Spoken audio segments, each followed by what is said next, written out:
This is the story of the one who, as a maintenance specialist for a historic high-rise, knows that vintage charm historically needs constant attention. Which is why when it's time to upgrade turn-of-the-century mechanicals, they turn to Grainger. With easy access to 1 million-plus products and the scale to deliver when and where you need them. The right tools and supplies are never far away. So the one can keep that vintage building running like new. Call, click Grainger.com, or just stop by. Grainger, for the ones who get it done. It's a common sense recap of the big stories. It's Katz and Cosby on 77 WABC. And joining us now is Professor Alan Dershowitz, the great law school professor emeritus. We love you, Professor Dershowitz. First of all, your reaction to this big news, Mike Huckabee being appointed to the ambassador to Israel from America by President Trump. He loves Israel. He's been over there so many times. It's a great choice. It's a great choice. I was with him in Israel. I've been with him other places. I've been on his show. He's phenomenal. I just wrote him an email offering to teach him a little bit of Hebrew in exchange for him inviting me to the ambassador's house in Jerusalem.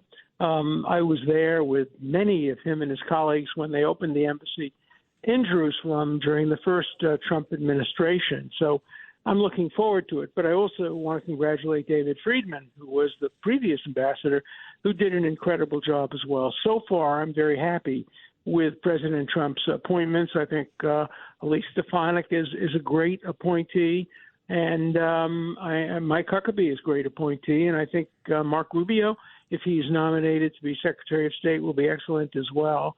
And I think it will help bring about peace in the Middle East because it will send a strong message to Iran that this is an administration that's on the side of Israel. And maybe then it'll send a message to the thugs in Amsterdam. Did you hear what happened today? This is after the Israelis left. So that they can't claim it's anti-Zionism, anti-Israel.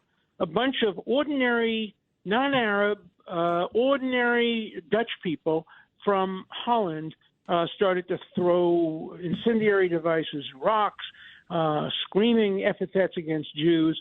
You know, people forget that Holland was the worst country in all of Europe in treating the Jews after Germany and Austria.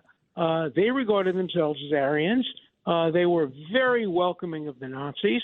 And the difference between Germany and Holland is that Germany, after the war, made reparations and apologized. Holland did nothing of the sort.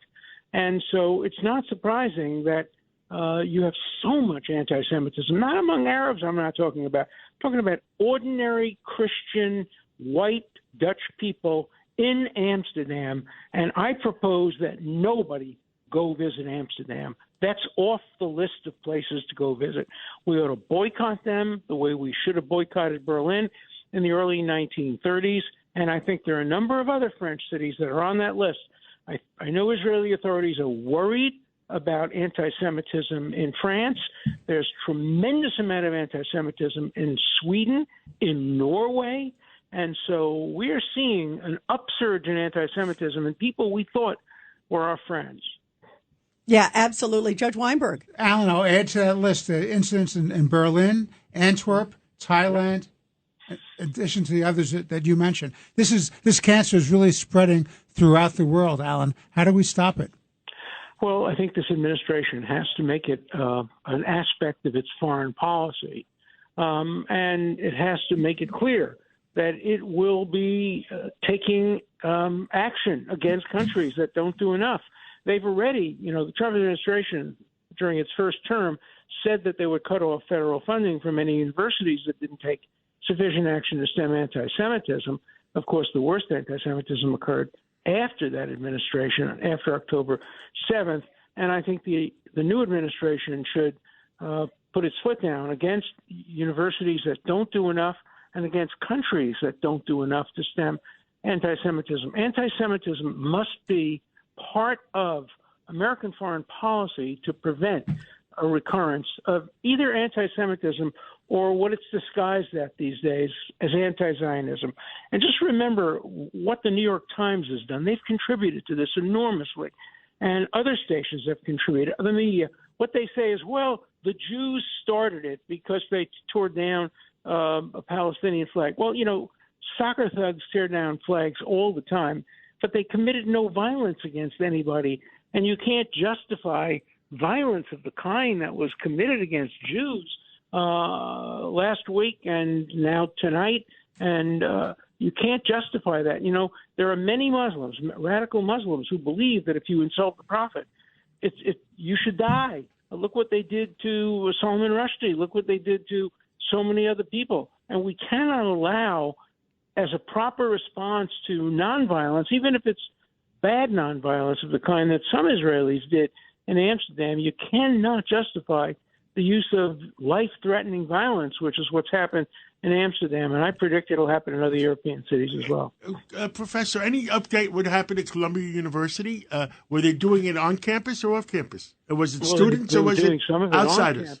No, they were doing it on campus, some of it were outsiders, some of it were not, but what they were doing was saying that we don't celebrate American veterans. We don't want to praise American veterans. We celebrate Sinwar and people who killed Americans, the university, has to take a stand against that. It might be protected by the First Amendment. That doesn't mean that Columbia, a private university, has to tolerate it. As I've said many times, the rule has to be exactly the same.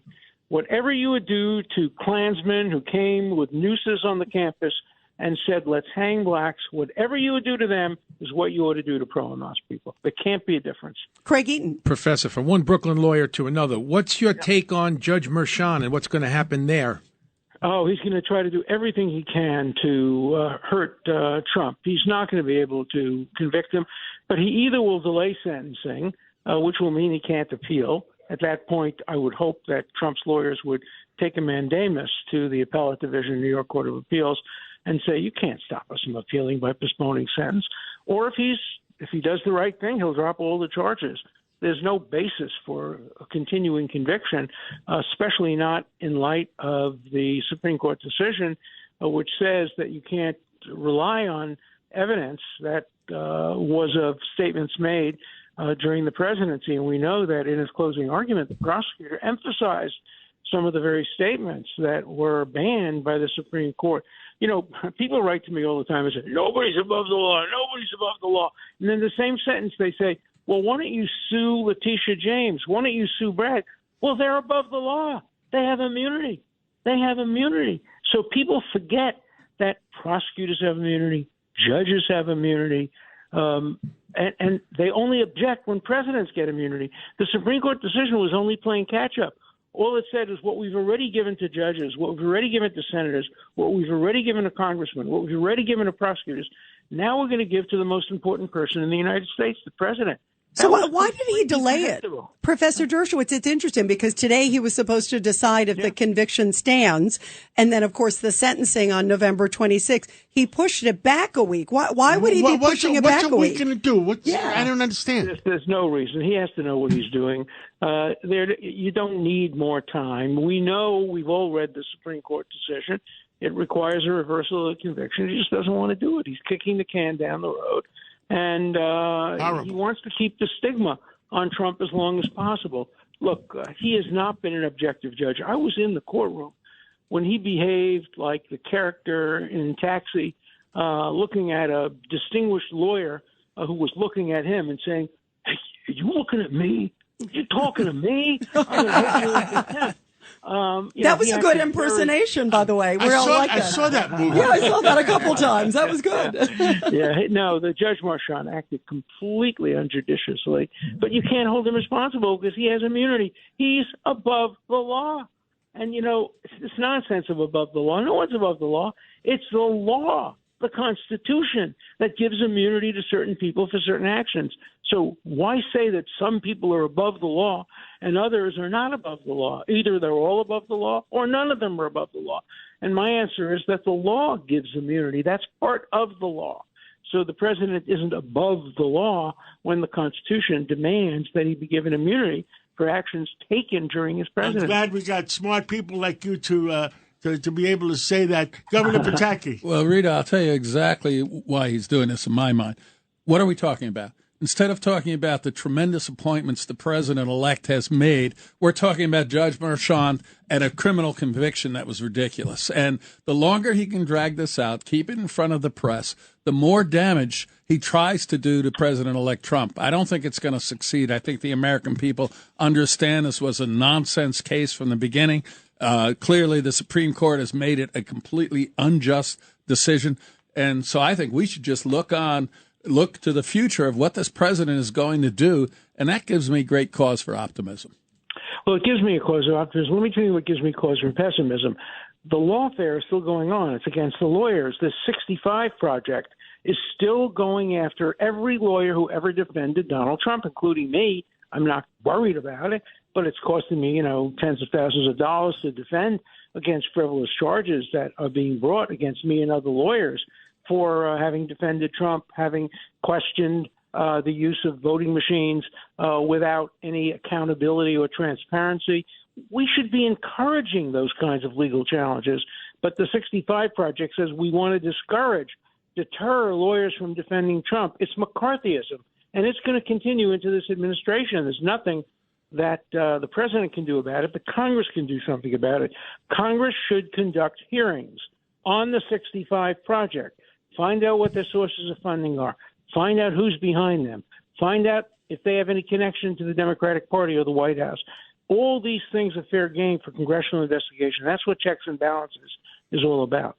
Well, Professor Dershowitz, thank you so much for coming on, and thank you for your wisdom. And God bless you. God bless America.